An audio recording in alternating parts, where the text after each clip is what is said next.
পুষ্প অর্পণ করছেন। আপনারা দেখছেন আমাদের নেত্রী মমতা বন্দ্যোপাধ্যায়, বিদ্রোহী কবি কাজী নজরুল ইসলাম, যিনি হিন্দু মুসলিমকে একই সুতোয় বেঁধে রেখেছিলেন, তার জন্মদিন উপলক্ষে আজকে তিনি মাল্যদান করছেন। আপনারা একটু জোরে করতালির মাধ্যমে, দিদি যখন মাল্যদান করবেন জোরে করতালি দেবেন, আপনারা একটু শঙ্খ বাজাবেন, উল্লু দেবেন, আপনারা সবাই মা ও বোনেরা।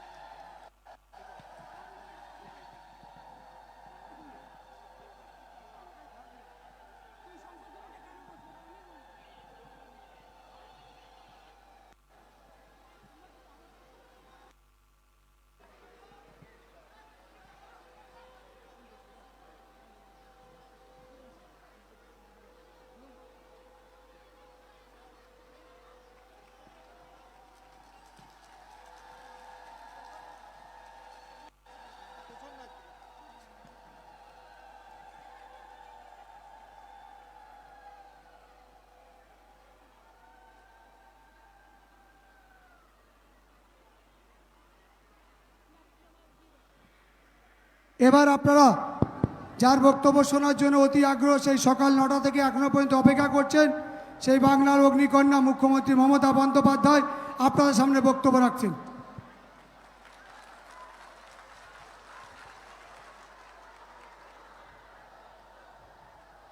আমি প্রথমে আপনাদের সকলকে আমার অন্তরের শ্রদ্ধার্ঘ্য নিবেদন করি, প্রণাম ও সালাম জানাই, জয় জোহার জানাই। বিদ্রোহী কবি নজরুল ইসলাম, যিনি বলেছিলেন দুর্গমগিরি কান্তার মরু দুস্তর পারাবার, লঙ্ঘিতে হবে রাত্রি নিশীতে যাত্রীরা হুঁশিয়ার। যিনি বলেছিলেন ফাঁসির মঞ্চে গেয়ে গেল যারা জীবনেরও জয়গান, আসিয়া লক্ষ্যে দাঁড়াইছে তারা দিবে কোন বলিদান। যিনি বলেছিলেন কোরআন পুরাণ বেদ বেদান্ত বাইবেল ত্রিপিটক গ্রন্থ সাহেব জেন্দা বেস্তা পড়ে যাও যত শখ। যিনি বলেছিলেন কারার ওই লৌহ কপাট ভেঙে ফেল করলে লোপাট, রক্ত জমাট শিকল পূজার পাষাণ বেদী। অসংখ্য অসংখ্য কথা তার মনে পড়ছে। বিদ্রোহী কবি নজরুল বাংলাদেশের জাতীয় কবি, কিন্তু জন্মটার বাংলায়, আসানসোলের চুরুলিয়া গ্রামে। আমরা বিদ্রোহী কবি নজরুল ইসলামের নামে আমরা স্টেডিয়াম করে দিয়েছি, আমরা এয়ারপোর্ট করে দিয়েছি অন্ডালে, কাজী নজরুল ইসলাম এয়ারপোর্ট। আমরা নজরুল ইসলামের নামে বিশ্ববিদ্যালয় তৈরি করে দিয়েছি, আমরা নজরুল একাডেমি করে দিয়েছি, আমরা নজরুল তীর্থ করে দিয়েছি। যতটা পারা যায় রবীন্দ্রনাথ নজরুলকে সম্মান জানানো সবটাই করে দিয়েছি। আমি প্রথমেই ধন্যবাদ জানাই এখানকার বিধায়ক সঞ্চালক, বিশেষ করে যিনি আপনাদের এখানে সঞ্চালনা করছিলেন পরেশরাম দাস, আমার খুব প্রিয় শৌকত মোল্লা, সুব্রত মণ্ডল বিধায়ক গোসাবা, শ্যামল মণ্ডল বিধায়ক বাসন্তী, গণেশ মণ্ডল বিধায়ক কুলতলি, নীলিমা মিস্ত্রি বিশাল সভাধিপতি দক্ষিণ 24 পরগনা জেলা পরিষদ সহ আমার সভাপতি ক্যানিং, মাতলা, বাসরা, হাটপুরিয়া, পুকুরিয়া, ক্যানিং সহ নিকারিঘাটা, তালদি গ্রাম পঞ্চায়েত সহ দিঘির পাড়, ক্যানিং পঞ্চায়েত সমিতি, গ্রাম সভা, জেলা পরিষদ সহ সকল মাইনরিটি, তৃণমূল ছাত্র Parishad, Trinamool Yuva Congress, frontal organisation, SC ST OBC, mother Congress, mother Trinamool Congress সহ আমার সকল ভাই বোনেরা, মঞ্চে উপস্থিত আমার সকল নেতৃবৃন্দকে আমি সকলের সাথে মিলে আপনাদের সকলকে আপনাদের অনেক অনেক প্রণাম এবং সালাম এবং অভিনন্দন জানাবো। ক্যানিংয়ের এই স্টেডিয়াম আমার কাছে নতুন কিছু নয়। ক্যানিংয়ের এই স্টেডিয়ামে আমি বরাবর এসেছি। আমার এবার বাসন্তীতে যাওয়ার কথা ছিল মিটিং করার জন্য। অভিষেক বলল, দিদি তুমি বাসন্তীতে যাও, আমি ক্যানিংয়ে যাব। আমি ওকে বললাম ঠিক আছে। তারপরে তো আপনারা বুঝতে পারছেন কদিন ধরে কি বৃষ্টি হচ্ছে, একদিকে রোদ অন্যদিকে বৃষ্টি। আমাদের কাছে খবর ছিল আজ থেকেই দুর্যোগ থাকবে। মিটিংগুলো ছিল 2, 3, 4টে। সকালবেলায় 10টায় মিটিং করে দিয়েছি, 9টার মধ্যে রেডি হয়ে বেরিয়ে সাগরের মিটিং, রায়দিঘির মিটিং করে এলাম। তারপরে এখানে যখন আসছিলাম আকাশে দেখছি চারিপাশটা মেঘ করে আছে, গুমোটো মেঘ, একেবারে জল ভরা মেঘ, যেন যখন তখন। আর বিদ্যুৎ চমকাচ্ছে, দেখানো যাচ্ছে বিদ্যুৎ চমকাচ্ছে, মেঘ জমে আছে, জল ভরা মেঘ, যখন তখন বৃষ্টি হবে। এই অবস্থায় পাশ কাটিয়ে আমরা কোনো রকম আপনাদের এখানে আরও 2টো সভা করে এসেছি। আসতে যে পেরেছি এটা বলতে পারেন মানুষের অনেক আশীর্বাদ, মানুষের অনেক শুভকামনা, মানুষের অনেক দোয়া, মা বোনেদের অনেক শুভেচ্ছা। আমি বেশি কথা বলবো না। ফ্রাইডে এমনিতেই জুম্মাবারের দিন, আপনারা সংখ্যালঘুরা জুম্মাবারে জুম্মা করতে যান। আমি নিজেও সন্তোষী মাতার উপোস করি, কাজে সন্তোষী মাতার আমি করি শুক্রবার দিনটা। অনেকে শিবদেবের পুজোও করেন, মা দুর্গার পুজোও করেন। আবার এই বছরটা তো জ্যৈষ্ঠী মাসের জয় মঙ্গলবার আছে। যারা করেন, যারা মানেন। হিন্দুদের একটা রীতি আছে, মুসলিমদের একটা আছে, শিখদের একটা আছে, খ্রিস্টানদের একটা আছে, তপশিলীদের একটা আছে। আমার তো এ মাসে 2 দিন করে যাবে। একটা জয় মঙ্গলবার ছোট্টবেলা থেকে করে এসছি, জ্যৈষ্ঠী মাসে সব মঙ্গলবার জয় মঙ্গলবার। আর আমার করতে ভালোই লাগে, এটা কোনো অসুবিধে নেই। আর সন্তোষী মাতাও করতে হয়। আর যখন রমজান মাস হয় আমার দুটোই একসাথে হয়ে যায়। আর ববিদের সাথে আমি যখন রোজা ভাঙতে যাই ওদের সাথে, তখন আমি ববির বউকে বলি একটু ছোলা সেদ্ধ করে নিয়ে আসবি, আমি ওই রমজানের ওখানে বসে ওইটুকু খেয়ে নিই। তার কারণ হচ্ছে আমার 2টো কাজ একসাথেই হয়ে যায়। আমি আপনাদের সকলকে বলি, ক্যানিং বাসন্তী থেকে শুরু করে কুলতলি থেকে শুরু করে আমার সকল মানুষ, প্রতিমা মণ্ডল যিনি আপনাদের প্রার্থী, ও খুব লড়াই করে। শুধু লড়াই করে না, অনেক মারও খায়। এনআরসি নিয়ে আসামে যখন খুব আন্দোলন হয়েছিল, ও কাকুলি, মমতাওয়ালা ঠাকুর, মতুয়া ঠাকুরের খুব মার খেয়েছিল। তারপরে ধরুন আসাম নিয়ে এনআরসিতে, আবার উত্তরপ্রদেশে যখন হাতরাস হয়েছিল ওদের পাঠিয়েছিলাম, ওরা অনেক মার খেয়েছিল। দিল্লিতে এনআরসি নিয়ে যখন গণ্ডগোল হলো, দাঙ্গা হলো, কত মানুষকে মারা হলো, ওরা কিন্তু গিয়েছিল। আমি মেয়েদের পাঠাই এবং তাদের কিন্তু অনেক লড়াই করতে হয়। আমি তাই সর্বপ্রথম আমার দলের প্রার্থী প্রতিমা মণ্ডলকে 2 নম্বর চিহ্ন অর্থাৎ ভিক্টরি চিহ্ন, তাকে ভোট দিয়ে জয়যুক্ত করার জন্য আবেদন জানাচ্ছি। এই কারণে যে কাজ করে তাকে কাজ করার সুযোগ দেওয়া উচিত, এবং ও সিরিয়াসলি পার্লামেন্ট করে, সিরিয়াসলি দলের কাজ করে, দলের প্রতি আনুগত্যের কোনো একটুও খামতি নেই। সেই জন্যেই ওকে আমরা দল থেকে মনোনয়ন দিয়েছি। এই কারণে আমার এখানে এমএলএরাও যারা আছেন, জেলা পরিষদ, পঞ্চায়েত, গ্রাম সভা, ব্লকেরও যারা আছেন, সবটাই আপনাদের আশীর্বাদ। আপনাদের আশীর্বাদ, শুভকামনা না থাকলে, দোয়া না থাকলে এই জিনিস হতে পারত না। আজকে কিছু বলবার আগে আমি বলি, মোদি বাবুর রাজত্বে সারা ভারতবর্ষটা একটা জেলখানা হয়ে গেছে। মানুষের বাঁচার অধিকার নেই। তাই আমি আজকে নজরুল ইসলামের, অনেক সময় বাংলাদেশ পালন করে 25 তারিখ, আমরা পালন করি 26 তারিখ, কিন্তু এবারে আমার মনে হয় 25 তারিখই আছে জন্মদিন। যারা বিশ্ব নেতা হয়, যারা বিশ্ব মনীষী হয়, তাদের কোনো পার্টিকুলার দিন জন্মদিন হয় না, যদিও সেটা থাকে আমরা মানি, প্রতি মুহূর্তেই তাদের জন্মদিন আমরা স্মরণ করি। আমি কাজী নজরুল ইসলামের সামনে এলাম তার ভাষায় বলতে, বিজেপি আজকে সারা দেশটাকে জেলখানা বানিয়ে দিয়েছেন। বাংলা না থাকলে দেশ স্বাধীন হতো না, রবীন্দ্র নজরুল না থাকলে সেই যে গান, নবজাগরণের গান, নবজাগরণের প্রাণ এবং স্বাধীনতা আন্দোলনের প্রাণ কখনো জাগরিত হতো না। তাই আজকে নজরুল ইসলামকে স্মরণ করে বলি, কারার ওই লৌহ কপাট যেটা করেছে মোদি, ভারতবর্ষের শিকল পরিয়ে রেখে দিয়েছে মানুষের পায়ে, গণতন্ত্রের পায়ে।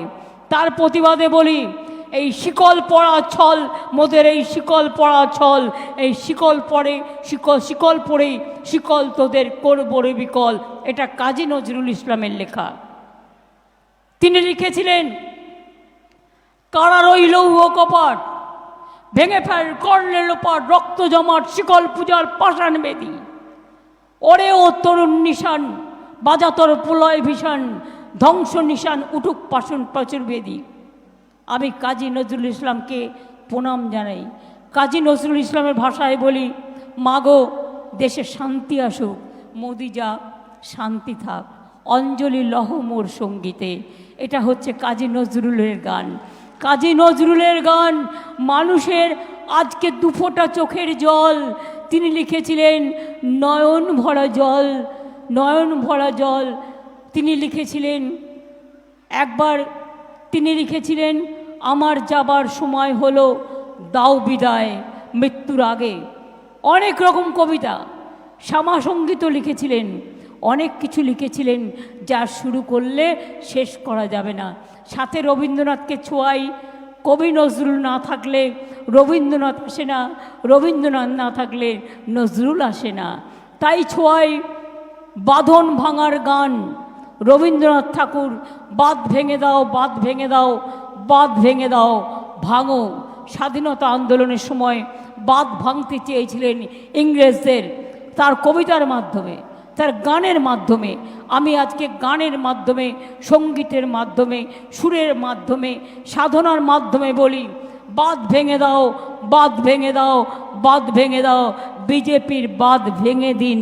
শুকনো গাঙে আসুক জীবনেরও বন্যা রুদ্দাম কৌতুক, শুকনো গাঙে আসুক, জীবনেরও জয়গান গাও, জীবনেরও জয়গান গাও, জীবনেরও জয়গান গাও।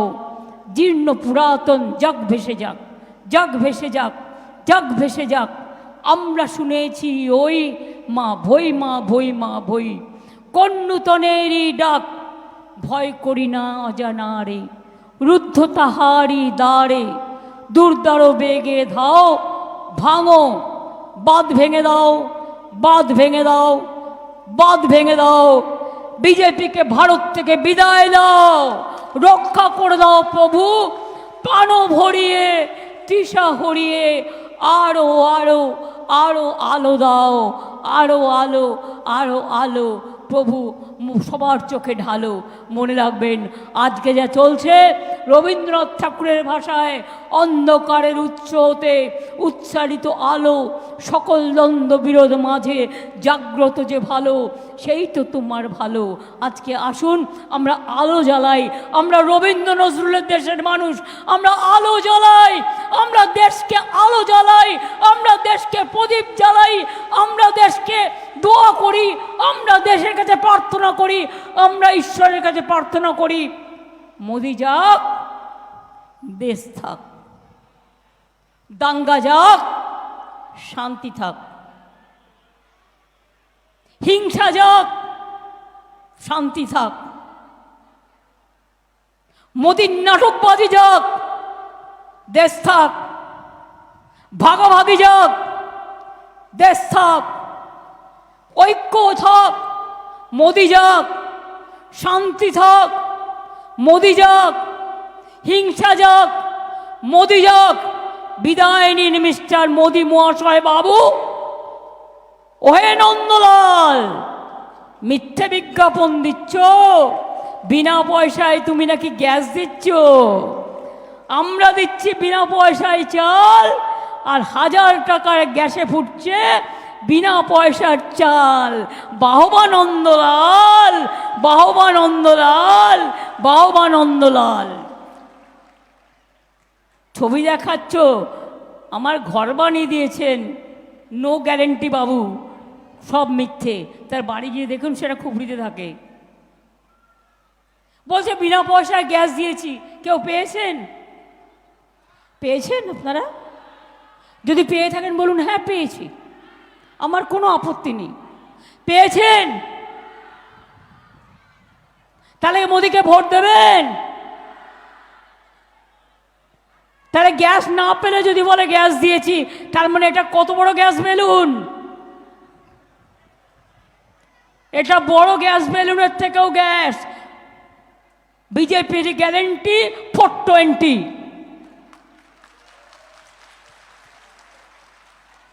বিদ্যুৎ না দিয়ে বলছে বিদ্যুৎ দিচ্ছি। বিজেপির গ্যারেন্টি বড় 420।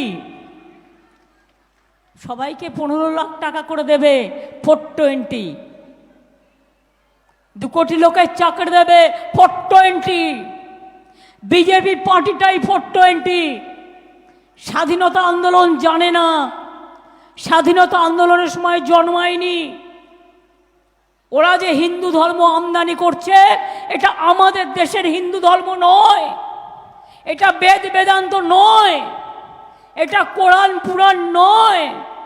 আমাদের দেশে কবি লিখেছিলেন, নানা ভাষা নানা মত নানা পরিধান, বিবিধের মাঝে দেখো মহান, বিবিধের মাঝে দেখো মিলন মহান।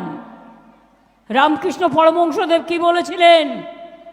বলেছিলেন সর্বধর্ম সমন্বয়, এই ধর্মটাকে আমরা মানি। স্বামী বিবেকানন্দ কি বলেছিলেন? তিনি একদিন একটা মুসলমানের বাড়ি গিয়েছিলেন, হুকো টেনেছিলেন, দেখতে গেছিলেন হুকো টানলে তার জাত যায় কিনা। মুচির বাড়িতে গেছেন। এই হচ্ছে আমার দেশ।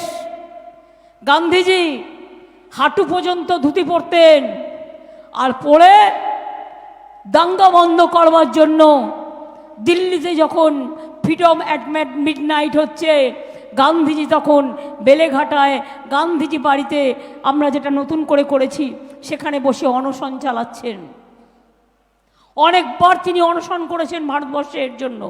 বাংলায়, বাংলা একসময় ভারতবর্ষের রাজধানী ছিল। সেই দৃশ্য, গান্ধীজি অনশন করছেন, কবিগুরু রবীন্দ্রনাথ ঠাকুর এসে তাকে, আমি স্বাধীনতার কথা বলছি না, তার অনেক আগে, রবীন্দ্রনাথ ঠাকুর এসে এক গ্লাস শরবত হাতে তুলে দিয়ে গান্ধীজি বললেন একটা গান গাইবে? তিনি গাইলেন, জীবনও যখনও শুকায় যায় করুণা ধারায় এসো। আমার গায়ে কাটা দিচ্ছে। এরা হচ্ছে আমাদের দেশের নেতা। দেশের নেতা কেমন হয়? মহাত্মা গান্ধী যেমন হয়। দেশের নেতা কেমন হয়? নেতাজি যেমন হয়। দেশের নেতা কেমন হয়? বাবা সাহেব আম্বেদকর যেমন হয়। দেশের নেতা কেমন হয়? লালবাল পাল যেমন হয়। দেশের নেতা কেমন হয়? রবীন্দ্র নজরুল যেমন হয়। দেশের নেতা কেমন হয়? রামকৃষ্ণ স্বামী বিবেকানন্দ যেমন হয় ধর্মীয় নেতা। দেশের নেতা কেমন হয়? রাজেন্দ্র প্রসাদ যেমন হয়। দেশের নেতা কেমন হয়? আম্বেদকর যেমন হয়। দেশের নেতা কেমন হয়? মৌলানা আবুল কালাম আজাদ যেমন হয়, রঘুনাথ মুর্মু যেমন হয়। আর এরা কারা? এরা নেতা না নেতা? আমি খারাপ কথা তো বলিনি, নেতা দিয়ে আমরা তো ঘর পুছি। আমি তো গ্রামের ভাষা বলছি। আমি আখা বলি, আখা তো উনুনকে বলেন আপনারা। আমি তো গ্রামে, প্রতি ছোটোবেলায় আমি 1 মাস করে গ্রামে যেতাম। আমি ধান পুঁততেও পারি, মাছ তুলতেও, মাছ ধরতেও পারি, জমির আল দিয়ে হাঁটতেও পারি, আখের বনে গিয়ে আখ কাটতাম, ছোলার গাছ থেকে ছোলা পাড়তাম। আর ধান যখন কেটে নিয়ে চলে যায়, কিছু পড়ে থাকে, সেই ধানগুলোকে তুলে বিক্রি করে আলুর চপ মুড়িও খেতাম। কাজে আমার কাছে এটা নতুন নয়। এক একটা গ্রামে এক একটা নদী, এক একটা পুকুরের নাম আছে। আমাকে এখনও যদি আপনি জিজ্ঞেস করেন আমি যে গ্রামে যেতাম সেই গ্রামে কটা পুকুর, সেই পুকুরগুলোর নাম কি, কি কি পাড়া আছে, সব আমি বলে দেবো। কিন্তু আজ পর্যন্ত আমার জীবনেও আমি আমার বাবার যে জন্মস্থান পিত্রালয় যেটা বলে পিতৃস্থান আমার যাওয়া হয়নি। এটা আমি নিশ্চয়ই অপরাধ করেছি, একবার গিয়ে শ্রদ্ধা জানানো উচিত ছিল। আমি আর যাইনি, বাবা মারা গেছে খুব অল্প বয়সে। আর আমাদের অনেক দেবত্ব সম্পত্তি ছিল। বিজেপিরা আমাকে মাঝে মাঝে সার্টিফিকেট দেয় না, ঠিক করতে হবে আমি হিন্দু না মুসলমান। আরে মানুষই, আমি মানুষ তো, আমার হাতটা কেটে দিলে বোঝা যাবে আমি হিন্দু না আমি মুসলমান? না আমার হৃদয়টা কেটে দিলে মনে হবে যে আমি হিন্দু না মুসলমান? না আমার চোখ দুটো বাদ দিয়ে দিলে আমাকে প্রমাণ করতে হবে আমি হিন্দু না মুসলমান? বাবার দাদাকে দিয়ে এসেছিলেন, দাদার ছেলে মেয়েদের। তারপর থেকে আমার যাওয়া হয়নি, কিন্তু একবার আমি যাব, কারণ ওখানে মন্দির টন্দির আছে দেখবার জন্য। আমি শুধু একবার গিয়েছিলাম মাঝে, আশিস ব্যানার্জি আমাদের এমএলএ, গ্রামের লোকেরা এসে আমাকে একটা চিঠি লেখালো, একটা মন্দির করবে রামপুরহাটে, একটা জমি চাই, ওটা নাকি আমাদের দেবত্ব সম্পত্তি। আমি কিছু না দেখেই সই করে দিলাম, অবশ্য আমার কিছু নেই, সুতরাং আমার কিছু সব নিয়ে নিলেও কিছু যায় আসে না। সুতরাং আমি গ্রামটাকে খুব ভালো চিনি। আপনারা যেমন গ্রাম দেখছেন, আমি গ্রামটাকে চিনি, এখন গেলে চিনতেই পারি না। আগে সব মাটির বাড়ি ছিল, একটা তেলে ভাজার দোকান ছিল, দারুণ তেলে ভাজা বিক্রি হতো। 3-4 বছর আগে গিয়ে দেখলাম ওটা একটু ভেঙে গেছে, কিন্তু আমি ওটা আবার তৈরি করিয়েও দিয়েছি। তার কারণ হচ্ছে ছোটবেলার স্মৃতি মানুষ কখনো ভুলে যায় না। এবং সেই জন্য মনে রাখবেন, আমরা কি চাই? দেশ ভালো থাকুক আমরা চাই। আমরা কি চাই?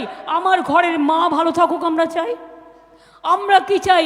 মার কোলে সন্তান ভালো থাকুক আমরা চাই। আমরা কি চাই? আমার হিন্দু মুসলিম শিখ ইসাই একসাথে থাকবে, এটা আমরা চাই। আমরা কি চাই? আমার তপশিলি বন্ধুরা ভালো থাকবে, আমরা এটা চাই।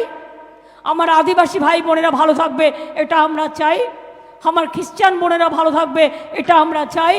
আমার পাঞ্জাবি ভাই বোনেরা ভালো থাকবে, এটা আমরা চাই। এ তো রবীন্দ্রনাথ ঠাকুরের কথা, ছোট্টবেলা থেকে শিখে এসছি। পাঞ্জাব সিন্ধু গুজরাট মারাঠা দ্রাবিড় উৎকল বঙ্গ, এ তো পড়ে এসেছি। হেতায় আর্য হেতা অনার্য হেতায় দ্রাবিড় চীন, সখুন্দল পাঠান মোগল এক দেহে হলো লীন। কি আমরা এগুলো পড়িনি? আমরা তো ছোট্টবেলা থেকে সব পড়ে এসছি। এগুলোই তো আমাদের শিক্ষা, এগুলোই আমাদের দীক্ষা, এগুলোই আমাদের কর্ম। আমরা বিজেপির মতো অপদার্থতার সাথে পার্টি করি না, পার্টিটা করি একটা আদর্শ নিয়ে। আমার বাবা মা ছোট্টবেলা থেকে আমাকে রবীন্দ্র জয়ন্তী পালন করতে শিখিয়েছিল। একটা চৌকির ওপর তখন আমরা একটা চাদর পেতে রবীন্দ্র জয়ন্তী করতাম, নজরুল জয়ন্তী করতাম, নেতাজি জয়ন্তী করতাম, গান্ধীজি জয়ন্তী করতাম। মনে রাখবেন, আমি ছোটদেরও এই শিক্ষাটা দিয়ে এসেছিলাম। অভিষেকরা যখন ছোট, 2.5-3 বছরের, আমাকে হাজরাতে মারলো, মেরে আমার মাথা চৌচির করে দিল। আমি বাড়ি ফিরে এলাম 3 মাস পর হসপিটাল থেকে। আমাকে দেখে বলছে, কি হয়েছে দিদি, কি হয়েছে দিদি? তখন ওর মা ওকে বুঝিয়ে বলল। তারপর থেকে ও একটা ঝান্ডা নিয়ে, কেন মেরেছো দিদিকে, জবাব চাই, জবাব দাও বলে মিছিল মিটিং করতো। কিন্তু তখন থেকে আমি ওদের কি করতাম, আমার দাদার মেয়েরা ওরা যারা ছিল বাচ্চারা, আমি প্রতি এই মনীষীদের প্রোগ্রামে একটা করে চৌকি পাততাম, একটা করে বারান্দায় চাদর দিয়ে দিতাম, দিয়ে বলতাম তুমি কবিতা বলবে, কাউকে বলতাম তুমি গান করবে, কাউকে বলতাম তুমি নৃত্য করবে। তার কারণ হচ্ছে এই আদর্শগুলো জানতে হবে। এগুলো জানলে মনে রাখবেন, জীবনে আপনাদের কোনো দিন আর কোনো কষ্ট হবে না। আমার 140টা বই বেরিয়ে গেছে ইতিমধ্যেই। অনেকে খবর রাখে না। কবিতা বিতান বলে একটা আমার বই আছে, 1000 কবিতা আছে। এবং শুধু তাই নয়, আমার একটা বই আছে আলোকবর্তিকা। আমি চাই এটা ছাত্রছাত্রীরা পড়ুক। যখন এই জীবনে কোনো ক্রাইসিস হবে, কোনো সংকট হবে, মনে রাখবেন এই বইটা পড়বেন, আপনার সমস্যার সমাধান আমি নিজের মন থেকে তৈরি করে নেবেন। ভালো থাকতে হবে তো, জীবনটা তো হতাশার জন্য নয়, জীবনটা বেঁচে থাকার জন্য। কিন্তু কোন জীবন নিয়ে আমরা বেঁচে থাকতে চাই? যে জীবনটা মনুষ্য জীবন, যে জীবনটা মানব জীবন, যে জীবনটা সভ্যতার জীবন, যে জীবনটা সংকট পেরিয়ে চলতে পারে, যে জীবনটা যা কথা দেবে কথা রাখবে, মিথ্যে কথা বলবে না। তাহলে বলুন, এবার আমি বলি রাজনীতির কথা দু একটা। 21 সালে যখন ইলেকশন হলো, আমরা কি বলেছিলাম? যদি জিতি 6 মাসের মধ্যে লক্ষ্মীর ভাণ্ডার করব। করেছি কি করিনি? না, আমি জিজ্ঞেস করছি, না করলে আপনারা বলবেন দিদি আপনি তো করেননি। 2 নম্বর, কৃষকদের 10,000 টাকা করে ভাতা দেবো বলেছিলাম, দিই কি দিই না? ভাতা না, 10,000 টাকা বছরে। এমনকি যার 1 কাঠা জমি আছে সেও 4,000 টাকা পায়। স্বাস্থ্যসাথী করেছি কি করিনি? বিনা পয়সায় রেশন দিই কি দিইনি? সবুজ সাথী সাইকেল বিনা পয়সায় দিই কি দিই না? স্মার্টফোন 12 ক্লাসে দিই কি দিই না? কন্যাশ্রী দিই কি দিই না? ঐক্যশ্রী দিই কি দিই না? স্কলারশিপ দিই কি দিই না? বিজেপির খেলা। কয়েকদিন আগে দেখবেন প্ল্যান এ সন্দেশখালিকে নিয়ে চক্রান্ত করলো আমার সম্মানীয় মা বোনেদের অসম্মান করবার জন্য, আমি ওদের ধিক্কার জানাই। প্ল্যান বি দাঙ্গা করবার চেষ্টা করলো, সেটাও আমরা আটকে দিলাম। এখনও 3-4 দিন হাতে টাইম আছে, দেখবেন দাঙ্গা করতে দেবেন না। প্ল্যান সি কি? প্রধানমন্ত্রী নিজে বলে বেড়ালেন, এটা আমার কথা বলছি না, আমি ওনার কথা উচ্চারণ করছি। কি বললেন? সংখ্যালঘুরা তপশিলীদের জমি সব কেড়ে নেবে। আপনারা বিশ্বাস করেন সংখ্যালঘুরা তপশিলীদের সংরক্ষণ কেড়ে নেবে? কি তপশিলী মা বোনেরা আপনারা বিশ্বাস করেন? আপনারা এ কথা বিশ্বাস করেন? তপশিলীরা এখানে কেউ নেই?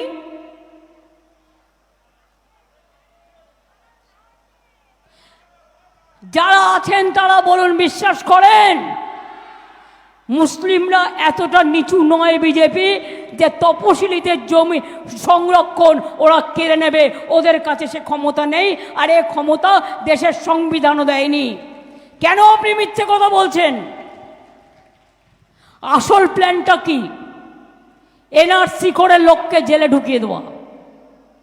দ্বিতীয় প্ল্যান হচ্ছে কে করে বিদেশি বানিয়ে দেওয়া। তৃতীয় প্ল্যান হচ্ছে ইউনিফর্ম সিভিল কোড। জেনে রাখুন ভালো করে, তপশিলি মা বোনেদের, তপশিলি ভাই বোনেদের রিজার্ভেশন কেড়ে নেবার চক্রান্ত মোদি করছে। আমরা নই, মুসলিমরা নই, অন্য কেউ নই। আমরা করব না, আমরা করতে দেব না। ওরাও আমার প্রাণের মানুষ, ওরা আমার ঘরের ভাই বোন। এবং এইটা করার জন্যেই একটা রায় হলো, সেই রায়কে আমি মানি না। 15 লক্ষ ওবিসি সার্টিফিকেট নাকি বাতিল করতে হবে। কত কষ্ট করে একটা সার্টিফিকেট হয়, ওটা চলবে এখন, চিন্তা করবেন না, ওটা চলবে। আমরা উচ্চ আদালতে যাব, আর আমি যতদিন আছি আমি আপনাদের বলে রাখি, মানুষকে জাস্টিস দিয়ে ছাড়বো। ওখানে হিন্দুও আছে, মুসলমানও আছে, তপশিলিও আছে, ওবিসি আছে, কেউ তার অধিকার থেকে বঞ্চিত হবে না। এক্ষেত্রে রবীন্দ্রনাথ ঠাকুরের ভাষায় বলি, মানুষের অধিকারে বঞ্চিত করেছো যারে, সম্মুখে দাঁড়ায় রেখে তবু করে দাও না স্থান, অপমানে হতে হবে তাহাদের সবার সমান। কণ্ঠ আমার রুদ্ধ আজিকে বাসি সঙ্গীত হারা, অমাবস্যার কারা লুপ্ত করেছে আমার ভুবন দুঃস্বপ্নের তলে। তাই তো তোমায় সুধাই অশ্রু জলে, যাহারা তোমার বিষাইছে বায়ু, নিভাইছে তব আলো। তুমি কি তাদের ক্ষমা করিয়াছ? তুমি কি বেসেছে ভালো? না বন্ধু না, বিজেপিকে ছাড়বেন না। এরকম মিথ্যাবাদ পার্টি, জুমলাবাজ পার্টি, ভাওতাবাজ পার্টি, দাঙ্গাবাজ পার্টি ধান্দাবাজ পার্টি আমি জীবনে দেখিনি। ইলেকশনের আগে এসে প্রধানমন্ত্রী বলছেন আমি বায়োলজিক্যাল বর্ন নয় নাকি সব বলেছেন, তার নাকি বাবা মা কেউ নেই, ঈশ্বর নাকি সে পাঠিয়েছে, ঈশ্বরের দূত। ভগবান, ঈশ্বরের দূত হলে মন্দিরে থাকো, তোমায় প্রদীপ জ্বেলে দেবো, তোমায় তুলসী পাতা দেবো, তোমায় জবা ফুল দিয়ে দেবো, তোমায় হলুদ ফুল দিয়ে দেবো, তোমায় খিচুড়ি রান্না করে দেবো, তোমায় ধোকলা রান্না করে দেবো। তাহলে তুমি রাজনীতি করছো কেন? রাজনীতি করতে এসে তুমি ঈশ্বরের দূত। ঈশ্বরের দূত বলে কয়ে হয় না, ঈশ্বর নিজে তৈরি করে দেয়। রামকৃষ্ণ নিজেকে কোনোদিন ঈশ্বর বলেছেন? সবাই তাকে মানে, তাকে রেখে দেয়। স্বামী বিবেকানন্দ নিজেকে নিজে কোনোদিন ঈশ্বর বলেননি। মনে রাখবেন, ঈশ্বর তৈরি হয় তার কাজের মধ্যে দিয়ে। আল্লাহ কোনোদিনও বলেছে আমি তোমাদের আমি আমাকে আল্লাহ করলাম? না। হজরত মোহাম্মদ কোনোদিন বলেছেন? বলেননি। জেসাস ক্রাইস্ট বলেছেন? বলেননি। মা দুর্গা বলেছেন? বলেননি। মা কালী বলেছেন? বলেননি। শিব বলেছেন? বলেননি। মহাদেব বলেছেন? বলেননি। তাহলে মিথ্যেবাদী। শয়তানির একটা লিমিট আছে, এদের বিজেপির চক্রান্তের একটা লিমিট আছে। মিথ্যা বিজ্ঞাপন দিয়ে সব ঈশ্বরের প্রভু। আবার বলছে জগন্নাথ দেবও ওনার ভক্ত ছিল। হায় জগন্নাথ দেব, কি দুর্দশা দেশের আজ। এবং কিছু লোক কেন বিশ্বাস করছে আমি জানি না। এটা কি খামখেয়ালিপনা চলছে? এটা কি? আমি তো নিজেও বুঝতে পারছি না এটা কি বলো তো। আমি নিজেকে দাঁড়িয়ে বলবো আমাকে ঈশ্বর পাঠিয়েছে, আমি এত বড়, আমি ভগবানের থেকেও বড়। তাহলে তো ভগবান বলে কোনো কথা থাকবে না, উপরওয়ালা বলে কোনো কথা থাকবে না। আপনি বলতে পারেন প্রধানমন্ত্রীর চেয়ারে বসে আছেন, সেই ক্ষেত্রে আপনি রাজনীতির উপরওয়ালা, কিন্তু এটা আপনি বলতে পারেন না আপনি মানুষের ধর্মের উপরওয়ালা। সুতরাং দেশে যা চলছে এর শেষ হওয়া উচিত। উচিত কি উচিত না? খেলা হবে, খেলা হবে, খেলা হবে, খেলা হবে, খেলা হবে। ভোট কাটাকাটি করবেন না। কয়েকটা বিজেপির টাকায় দাঁড়িয়েছে। শুনুন, এখানকার সিপিএম কংগ্রেসকেও ভোট দেবেন না। ইন্ডিয়া জোট দিল্লিতে আমরাই তৈরি করেছি, আমরাই তাদের ক্ষমতায় নিয়ে আসব। এই সিপিএম কংগ্রেস নয়, এগুলো বিজেপির দালাল। তাই বলি, বাংলায় দেশকে স্বাধীন করেছে। 34 বছরের বামফ্রন্টকে যদি ছুঁড়ে ফেলতে পারি আপনাদের আশীর্বাদে দোয়ায়, তাহলে আমরা এই মোদী সরকারকেও ছুঁড়ে ফেলতে পারবো রাজনৈতিকভাবে, গণতান্ত্রিকভাবে। তাই বলি খেলা হবে, খেলা হবে। কি মায় বোনেরা, কয়েকদিন আগে বিজেপি বলল তৃণমূল হেরে গেলেই লক্ষ্মীর ভাণ্ডার সব কেড়ে নেওয়া হবে। এত সাহস আছে ওদের? হাতে খুন্তি আছে, ঝান্না আছে, রান্না করার শিলনোড়া আছে, বল কিচ্ছু না, ওটা কাটতে হয় দাঁতটা ভেঙে দেবো। রাখুন ঘরে শিলনোড়া, ভাঙবেন শুধু দাঁতের গোড়া যখন আপনার লক্ষ্মীর ভাণ্ডার কাটতে আসবে। শুনে রাখুন মা বোনেরা, লক্ষ্মীর ভাণ্ডার চলছে এবং চলবে। 60 বছরও শেষ হবে না। যতদিন বেঁচে থাকবেন ততদিন পাবেন, যতদিন বেঁচে থাকবেন ততদিন পাবেন। আর বিজেপি, তুমি জ্বলে জ্বলে মরো আর লুচির মতো ফোলো আর গাল ফুলিয়ে বেড়াও আর জ্বলে জ্বলে বেড়াও, তোমার দ্বারা হবে না। তুমি কিচ্ছু করোনি দেশে। দেশকে বিক্রি করে দিয়েছো, সংবিধানকে বিক্রি করে দিয়েছো, ইতিহাসকে বিক্রি করে দিয়েছো, দেশকে ভেদাভেদ করে দিয়েছো, হিন্দু মুসলমানের ভাগ করে দিয়েছো, তপশিলি আদিবাসী ভাগ করে দিয়েছো। কোনো মানুষকে তুমি ভালোবাসো না, তুমি শুধু জেলখানা তৈরি করেছো। রবীন্দ্রনাথ ঠাকুরের ভাষায় যাওয়ার আগে বলি, নাগিনীরা চারিদিকে ফেলিতেছে বিষাক্ত নিঃশ্বাস। প্রচুর টাকা নিয়ে নেমেছে, শান্তির ললিত বাণী শুনাইবে ব্যর্থ পরিহাস। বিদায় নেবার আগে তাই ডাক দিয়ে যাই, দানবের সাথে যারা সংগ্রামের তরে প্রস্তুত হতেছে ঘরে ঘরে, মানুষ প্রস্তুত হন মানুষ তৈরি হন, ওদের এবার দেবেন না, এবার ওদের ফেলতেই হবে। অনেক হয়ে গেছে, দেশটাকে শেষ করে দিল।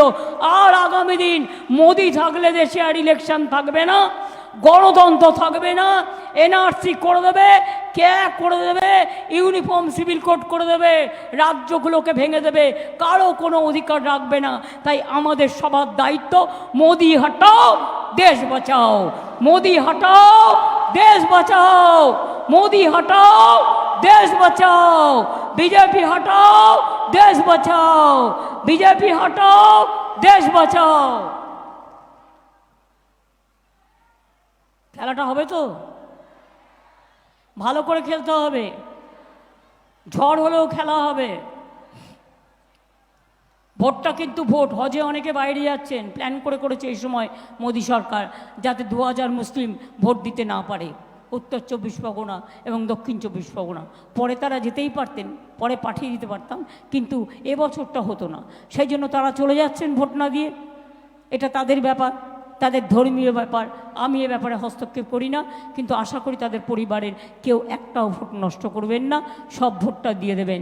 একজন কেউ না থাকলে অন্যরা ভোটগুলো, নিজেদের ভোটগুলো দিয়ে দেবেন, যাতে কোনো ভোট নষ্ট না হয়।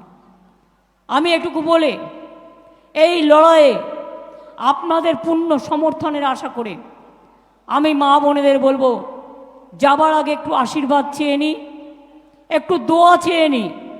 মা বোনেরা, আপনার সমুদ্রের দেশের লোক, Sundarban Canning is the gateway. আমরা সুন্দরবন মাস্টার প্ল্যান নতুন করে তৈরি করছি, আমরা 20 কোটি ম্যানগ্রোভ পুঁতেছি, আমরা গঙ্গাসাগরের মুড়ি ব্রিজও করে দেবো, মুড়ি গঙ্গা ব্রিজ। মনে রাখবেন, আস্তে আস্তে এই কাজগুলো আমরাই পারি, আমরাই করে দেবো, কারো ভিক্ষে চাইতে হবে না।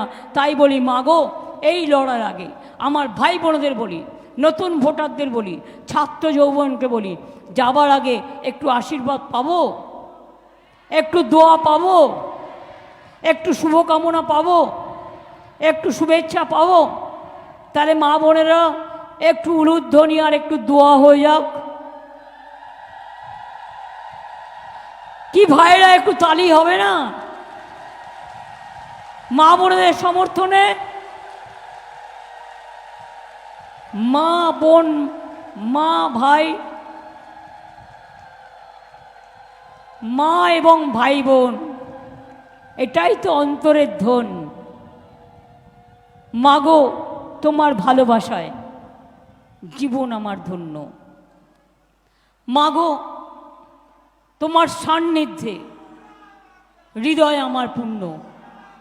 আরে দাঁড়া, আমার কবিতাটা একটু বলতে দে।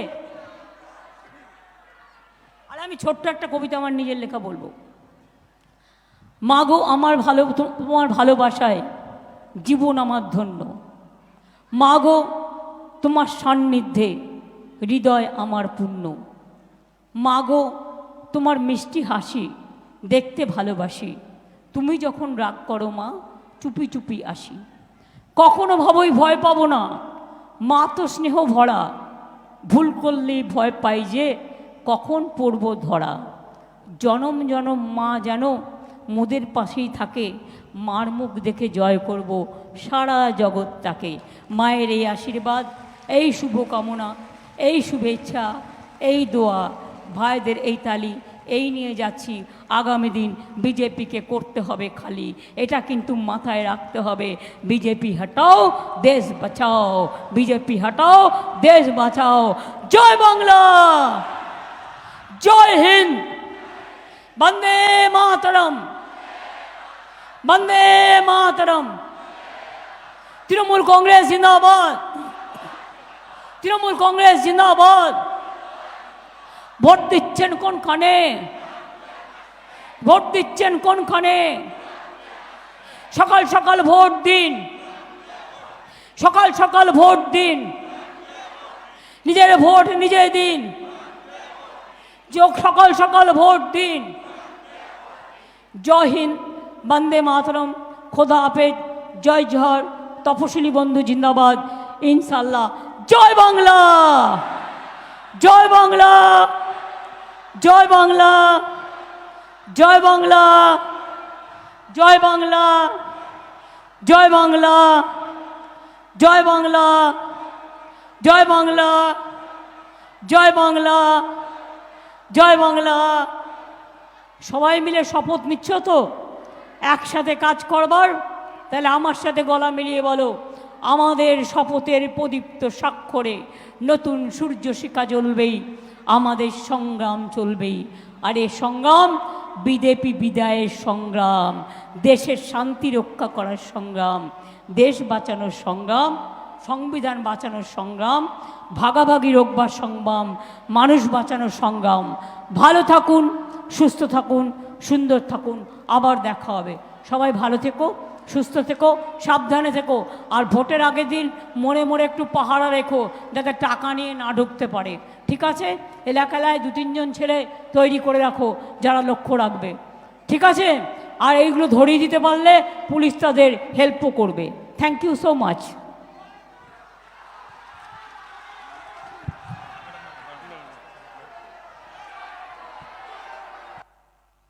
ধন্যবাদ। ছাতাগুলো বন্ধ করে দিন, ছাতাগুলো বন্ধ করে দিন, সবাই ছাতাগুলো বন্ধ করে দিন।